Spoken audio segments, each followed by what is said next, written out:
Hello, നല്ല നമസ്കാരം. രാജാ സാബ് സിനിമയുടെ കാതൽ എന്ന് പറയുന്നത് നന്മയും തിന്മയും തമ്മിലുള്ള ഒരു പോരാട്ടമാണ്. അതൊരു നിഴൽ യുദ്ധമായിട്ടാണ് എനിക്ക് ഫീൽ ചെയ്തിട്ടുള്ളത്. ഇതിൻ്റെ പോസിറ്റീവ് ഘടകങ്ങൾ എന്ന് പറയുന്നത്, ഇത് പ്രഭാസിൻ്റെ ഏറ്റവും എന്താ പറയുക, സിനിമയുടെ ഏറ്റവും വലിയ പോസിറ്റീവ് പ്രഭാസ് തന്നെയാണ്. അദ്ദേഹം വളരെ എനർജിക്കായിട്ട് ഈ സിനിമയിൽ പെർഫോം ചെയ്തിട്ടുണ്ട്. അദ്ദേഹത്തിൻ്റെ കോമഡി രംഗങ്ങൾ നന്നായിട്ട് ചിലയിടത്തൊക്കെ നന്നായിട്ട് വർക്കായിട്ടുണ്ട്. സിനിമയിലെ പാട്ടുകൾ, അതോടൊപ്പം തന്നെ അതിൻ്റെ പെർഫോമൻസുകളും കോറിയോഗ്രാഫിയും വളരെ ഗംഭീരമായിട്ട് എനിക്കിഷ്ടപ്പെട്ടു. അതോടൊപ്പം തന്നെ നായികമാരുടെയും നായകൻ്റെയും ഡാൻസും പാട്ടും അതോടൊപ്പം തന്നെ അതിൻ്റെ ബ്രൈറ്റ്നസ്സും എല്ലാം തന്നെ മികച്ചതായിട്ട് എനിക്ക് തോന്നി. അതോടൊപ്പം തന്നെ ഡിസ്കോ ഡാൻസ് പോലുള്ള പഴയ സിനിമയുടെ ആ പാട്ടും വളരെ ഗംഭീരമായിട്ടാണ്, നന്നായിട്ടുണ്ട്. പാട്ടുകൾ മേക്കിങ്ങും കിടിലം. പക്ഷേ ലോജിക്ക് പരമായിട്ട് പാട്ടുകൾ പ്ലേസ് ചെയ്തിരിക്കുന്നത് കഥയുമായിട്ട് അത്ര ഒന്നും ഇഴുകിച്ചേരുന്നില്ല എന്നുള്ളത് മറ്റൊരു കാര്യമാണ്. ഞാൻ എന്തായിരുന്നാലും അത് നെഗറ്റീവ് ഘടകങ്ങളിൽ പറയാം, പോസിറ്റീവ് ആണല്ലോ പറയുന്നത്. ആക്ഷൻ സീക്വൻസും വളരെ ഗംഭീരമായിട്ടുണ്ട്. ഇതുവരെയും കാണാത്ത, ആദ്യം വരുന്ന ഒരു ആക്ഷൻ സീക്വൻസ് ഇതുവരെയും ഇന്ത്യൻ സിനിമയിൽ വരാത്ത രീതിയിലുള്ള ഒരു പരീക്ഷണാടിസ്ഥാനത്തിലുള്ള ഒരു കിടിലം ആക്ഷൻ സീക്വൻസ് തന്നെയായിരുന്നു തുടക്കത്തിലുള്ളത്.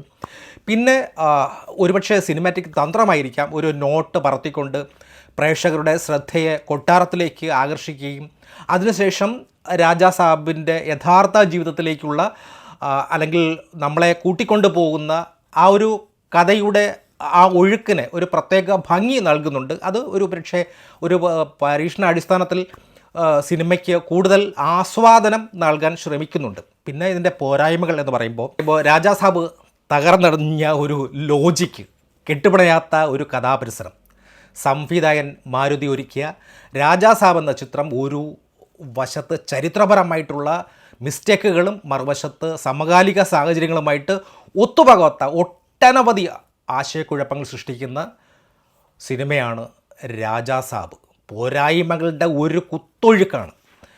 ഗംഗാമ്മയുടെ യാത്രയും കാലഘട്ടങ്ങളിലെ വൈരുദ്ധ്യവും, സിനിമയുടെ കേന്ദ്രബിന്ദുവായിട്ടുള്ള റാണി ഗംഗാദേവിയാണ് അല്ലോ ഇതിൻ്റെ കഥാപാത്രം. ഒരു രാജകുമാരിയായിരിക്കുന്ന ഗംഗാമ്മ വിവാഹം കഴിച്ചിട്ട് അവരുടെ സമ്പത്ത് മുഴുവൻ തട്ടിയെടുത്ത് അവരെ പുറത്താക്കിയ ഭർത്താവിനെ തേടിയുള്ള യാത്രയാണ്. എന്നാൽ ഇവിടെയാണ് ഏറ്റവും വലിയ ടെക്നിക്കൽ മിസ്റ്റേക്ക് സംഭവിക്കുന്നത്. 100 വർഷം പഴക്കമുള്ള രാജകഥ എന്നാണ് പറയപ്പെടുമ്പോഴും കൊട്ടാരത്തിലെ പണത്തിന് ഇന്ത്യൻ റിസർവ് ബാങ്കിൻ്റെ അല്ലെങ്കിൽ ഇന്ത്യയുടെ മുദ്ര പതിപ്പിച്ചതും അതോടൊപ്പം തന്നെ പാട്ടിൽ 2025 എന്ന വർഷവും കാണിക്കുന്നത് ചരിത്രപരമായിട്ടും വസ്തുതപരമായിട്ടും ഒട്ടും യോജിക്കാത്തൊരു സാധനമാണ്. അതോടൊപ്പം തന്നെ രാജാ സാബും ഗംഗാമ്മയുടെ ഓർമ്മകളും, ഗംഗാമ്മയുടെ ചെറുമകനായിട്ടുള്ള രാജ അല്ലെങ്കിൽ രാജാ സാബ് തൻ്റെ അമ്മുമ്മയുടെ നഷ്ടപ്പെട്ട പ്രതാപം വീണ്ടെടുക്കാൻ ശ്രമിക്കുമ്പോഴാണ് കഥ സംഭവിക്കുന്നത്. ഇടയ്ക്കിടയ്ക്ക് ഓർമ്മ നഷ്ടപ്പെടുന്ന ഗംഗാമ്മ തൻ്റെ രാജ്യം, സമ്പത്ത്, ഭർത്താവ് എന്നിവയെക്കുറിച്ച് ഓർക്കുമ്പോഴാണ് കഥ മുന്നോട്ട് നീങ്ങുന്നത്.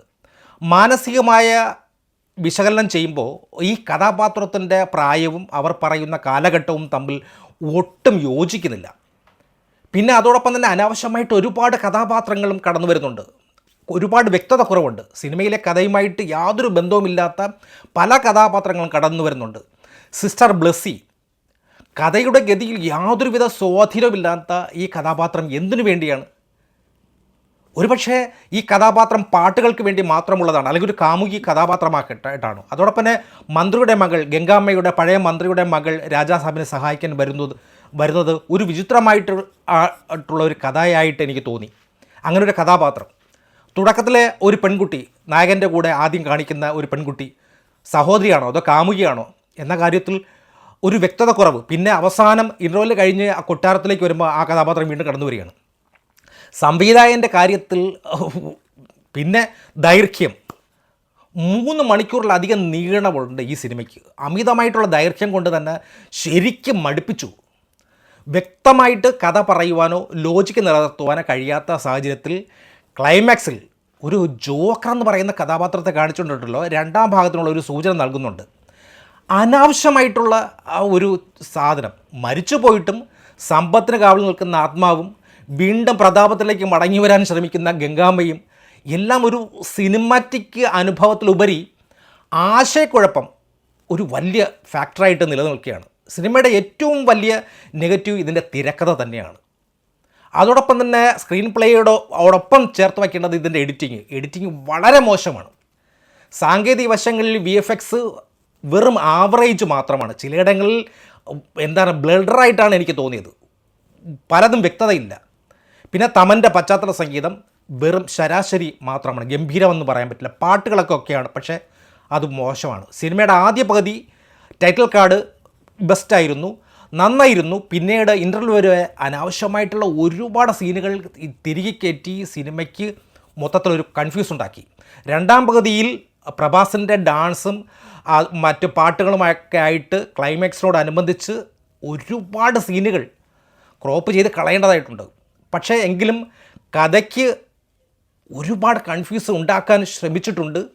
ചുരുക്കത്തിൽ സംവിധാനത്തിലെ പാളീച്ചകളും കഥാപാത്രങ്ങളുടെ അനാവശ്യമായിട്ടുള്ള ആധിപത്യവും അതോടൊപ്പം തന്നെ ചരിത്രപരമായിട്ടുള്ള പിഴവുകളും കാരണം സിനിമ ഒരു പരാജയപ്പെട്ട പരീക്ഷണമാണ് എന്ന് പറയാം. നമ്മളെ ഉൾക്കൊള്ളുന്നില്ല, അല്ലെങ്കിൽ നമ്മൾ അതിലേക്ക് ഇഴുകിച്ചേരാൻ ശ്രമിക്കുമ്പോഴും നമ്മളെ പലപ്പോഴും അവിടെ നിന്ന് തെന്നി മാറ്റാൻ ശ്രമിക്കുകയാണ്. ഒരുപാട് ലോജിക്കില്ലായ്മ. കാരണം ഒരു സ്ഥലത്ത് കൊട്ടാരം, പിന്നെ മറ്റൊരു സ്ഥലത്ത് പിന്നെ ഹോസ്പിറ്റൽ, ഇതൊക്കെ മൊത്തത്തിൽ കൺഫ്യൂസ് ഉണ്ടാക്കാൻ വേണ്ടി ഒരുപാട് സാധനങ്ങൾ പലയിടത്തും ചെയ്തു വച്ചിട്ടുണ്ട്. അതോടൊപ്പം തന്നെ ഇതിൽ ഈ പല കഥാപാത്രങ്ങളുടെയും എൻട്രി ആവശ്യമില്ലാതെ പിന്നെ മൂന്നാമത് ഒരു ലേഡി കൂടി തുടക്കത്തിൽ കാണിക്കുന്ന ലേഡി മൂന്നാമതും കടന്നു വരേണ്ട കാര്യമില്ല. അതിനെ അവിടെ ഉപേക്ഷിക്കാമായിരുന്നു. എന്നിട്ടും അതിനെ വീണ്ടും കൊണ്ടുവന്ന് ക്ലൈമാക്സോട് അടുപ്പിച്ച് ആകുമ്പോൾ വീണ്ടും കൊണ്ടുവന്ന് മൊത്തത്തിൽ ഒരു നാറിയ സിനിമ എന്ന് ഞാൻ പറയും. ഒട്ടും ലോജിക്കില്ലാത്ത ഒരു സിനിമ എന്ന് മാത്രമേ എനിക്ക് പറയാനുള്ളൂ. ലോജിക്ക് നോക്കണ്ട, ഓക്കെ, സിനിമയുടെ പിന്നെ കഥയും നോക്കണ്ട എന്ന് പറയാനാണോ ഉദ്ദേശിക്കുന്നത്?